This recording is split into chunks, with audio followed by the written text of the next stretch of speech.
Masalah semakin besar semakin baik. Bab 606. Namun hati Arila yang baru saja lega kembali tidak tenang. Kali ini bel pintu bukan orang Carson.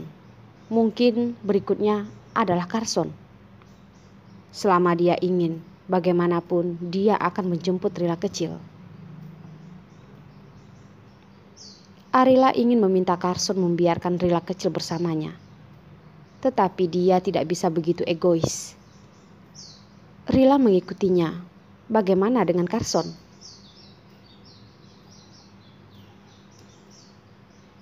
Nona Arila, silahkan menerima barang. Staf pengiriman mengingatkan. Oh, baiklah. Arila juga mengabaikan hadiah dari Dede Butik dan menandatangani nama pada kwitansi dengan pena.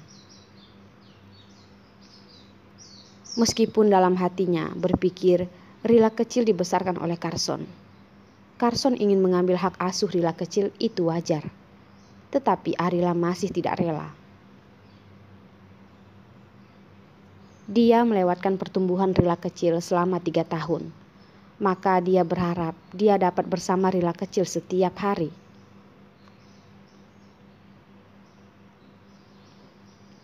Pengantar barang sudah lama pergi, dan Arila masih memegang Rila kecil berdiri di atas lantai bersalju. Matanya menatap ke suatu tempat. Arila, kamu berdiri melamun di sana, ngapain? Puspita melambaikan kedua tangannya di depan matanya. Tidak ada respon.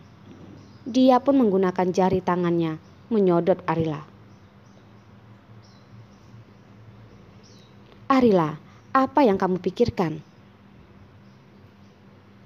Arila tersadar, menghirup hidungnya.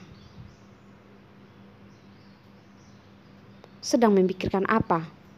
Apa yang dipikirkan? Cuma penasaran, mengapa kemarin Rila begitu bahagia? Rila berjumpa dengan Carson saat berada di tempat Puspita. Puspita tentu saja pasti bertemu juga dengan Carson. Jika memang Carson ingin datang menjemput Rila kecil, Puspita harusnya juga mengetahuinya.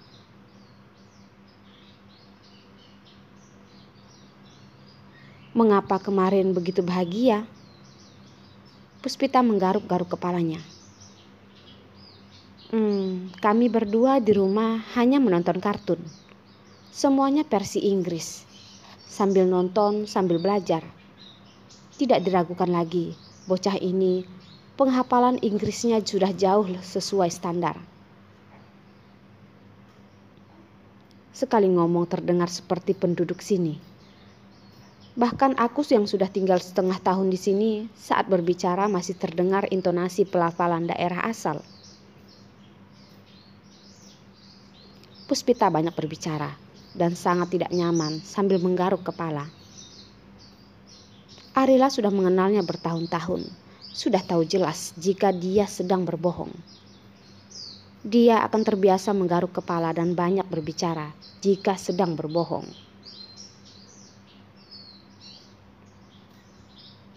Meskipun Arila tidak mendapatkan jawaban langsung dari mulut Puspita dan Rila kecil, tetapi Arila 100% sudah yakin. Mereka kemarin sudah berjumpa dengan Carson dan menutupi sesuatu darinya. Dia sudah menebaknya, tetapi dia tidak berencana membuka kedok Puspita dan Rila kecil. Arila tersenyum dan berkata, situasi aku dan kamu hampir sama kok. Pengucapannya juga sama, tidak sepasih Rila kecil kita ini. Namun apakah tidak pernah berpikir siapa guru bahasa Inggris Rila kecil mereka itu? Itu adalah putra dari Essex, Carson. Putri yang dididik olehnya, bagaimana mungkin lebih buruk daripada yang lain?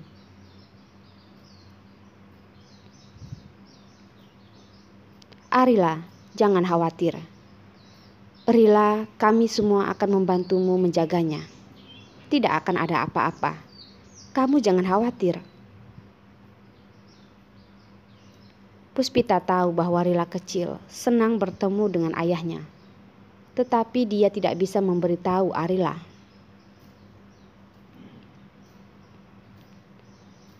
Ya, aku hanya melihatnya dia sangat bahagia. Tapi dia tidak mau menceritakannya. Hanya sekalian saja bertanya kepadamu. Melihat salju turun semakin lebat, Arila menambahkan. Puspita, kamu mau masuk duduk di dalam dulu?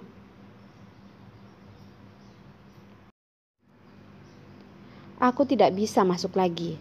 Kami sudah ada janji dengan dokter untuk melakukan pemeriksaan hari ini. Sebentar lagi akan pergi ke rumah sakit, kata Puspita. Arila menyampaikan. Turun salju selebat ini, mintalah Gustin mengemudi lebih hati-hati. Dia seumur hidupnya selalu sangat hati-hati dalam bertindak.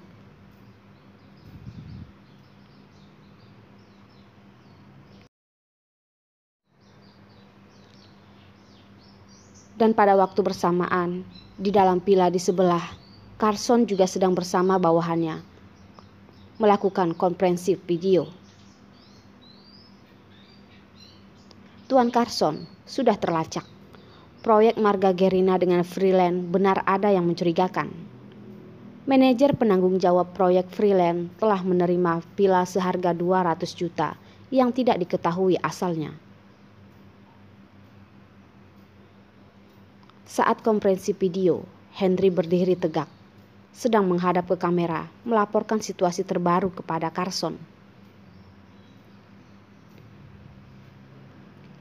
Karena sudah teracak, maka beberkan informasi ini.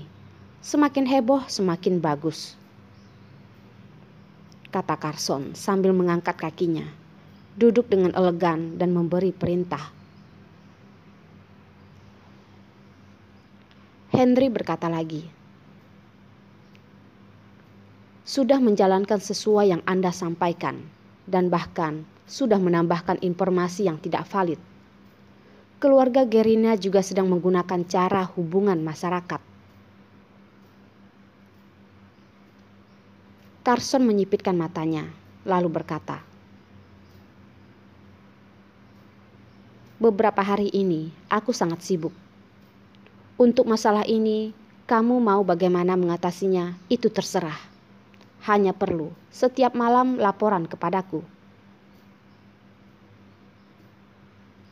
Henry sudah bertahun-tahun mengikuti Carson.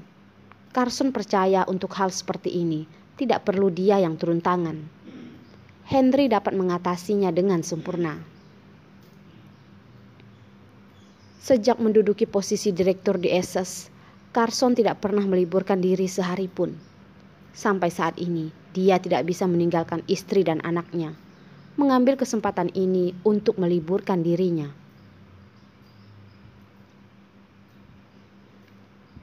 Tuan Carson, apakah kamu sudah ke Amerika? Sebagai asisten pribadi, kali ini ternyata mereka tidak tahu keberadaan direktur mereka. Sungguh lalai. Carson mengangkat alis. Apa ada masalah? Tidak ada. Tentu saja tidak ada masalah. Ada masalah apa? Dia hanya ingin memastikan keamanan direkturnya. Setelah menutup telepon, Carson memalingkan wajahnya menatap keluar jendela. Dari tempat tinggalnya, dia dapat melihat pekarangan rumah Arila. Rila kecil terlihat sangat gembira melompat-lompat di pekarangan rumah. Sedangkan Arila mengambil sapu menyapu tumpukan salju dari tengah ke pinggir. Melompat dan melompat, Rila kecil terguling di tanah seperti bola salju karena dia tidak dapat mengendalikan kecepatannya. karena dia berpakaian terlalu tebal, tidak nyaman untuk bergerak. Setelah jatuh ke tanah, dia berusaha keras untuk waktu yang lama dan tidak bisa bangun. Akhirnya Arila melihatnya. Dia menggendong Rila kecil dan berkata dengan tertawa, "Apakah Rila ingin menjadi bola salju untuk membuat ibu gembira?" Rila kecil memandangi ibunya dengan mata terbuka. Ibu baru saja mengatakan apa? Bola salju itu bulat. Dia tidak ingin menjadi bola salju. Dia ingin menjadi gadis kecil yang cantik dan imut. Yang sangat cantik dan sangat imut. Arila tersenyum lalu berkata, "Ibu mengatakan Rila kami paling cantik. Walaupun terguling di atas tanah seperti bola salju, tetapi tetap paling imut."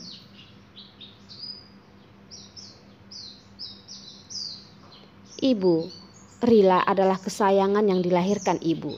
Tentu saja imut." Rila menyampaikan sesuai yang diajarkan oleh ayahnya. Ayahnya mengatakan setelah dia mengatakan kalimat itu, ibunya pasti akan sangat senang. Seperti yang diharapkan, ibunya tersenyum bahagia dan juga mencium pipinya. Mendengar si bocah mengucapkan kalimat tersebut, Arila merasa hatinya akan segera mencair.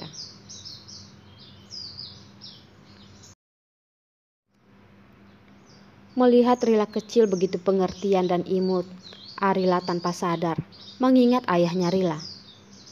Karena ajarannya yang baik, baru ada Rila kecil yang imut. Setiap gerakan mereka semuanya tampak dalam pandangan Carson. Melihat senyuman ibu dan anak, sudut bibir Carson terangkat dan juga ikut tersenyum.